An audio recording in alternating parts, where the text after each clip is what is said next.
Na kwenye biashara, mtazamaji, gavana wa kaunti ya Vihiga Daktari Wilbur Otichilo ametangaza mipango ya kufufua kiingilio cha samaki cha Mwitoko pamoja na kituo cha mafunzo ya ufugaji samaki cha Wemilabi katika kaunti ndogo ya Luanda. Miradi hiyo, mtazamaji, inanuiwa kuboresha ufugaji samaki kupitia upatikanaji wa samaki na viwango vya juu pamoja na vifaa vya uvuvi vya bei nafuu. Taarifa hii na nyinginezo ni kwenye kitengo cha kapu la biashara.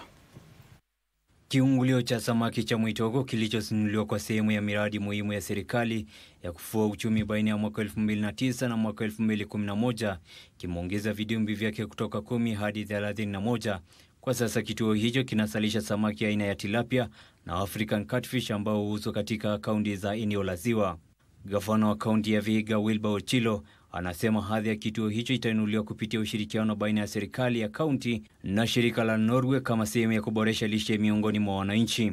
Kwingineko, viwanda 27 vya kahawa katika kaunti ya Kirinyaga vimetangaza malipo kwa wakulima ya kati ya shilingi 100 na shilingi 145 kwa kilo.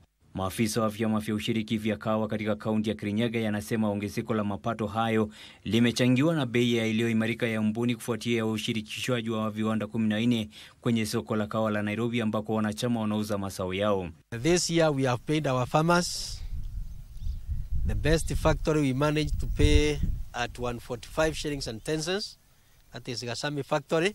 Mazao ya kahawa iliongezeka na tunaona mwaka huu si kama mwaka jana. Mwishowe, wadau katika sekta ya elimu wamehimizwa kuanzisha mafunzo ya kifedha ili kuwapa wanafunzi nidhamu kwa masuala ya kifedha wakiwa ngali wachanga. Akiongea wakati wa hafla ya utoaji msaada ya elimu kwa wanafunzi, mwenyekiti wa kampuni ya Jubilee Holding Azul Abdul alisema mafunzo ya kifedha ni nguzo muhimu ya kuwawezesha wanafunzi tangia utotoni. We are proud to be the hands that help polish that brilliance, giving young talent the opportunity to grow, thrive, and to reach its fullest potential. We in the insurance industry look at saving in a particular way. The banks look at it in a slightly different way. And all of us, including our children, we want to see their imagination, and we, even adults, learn from the children of what saving, the power of saving can do. Felix Kiu, Darubini.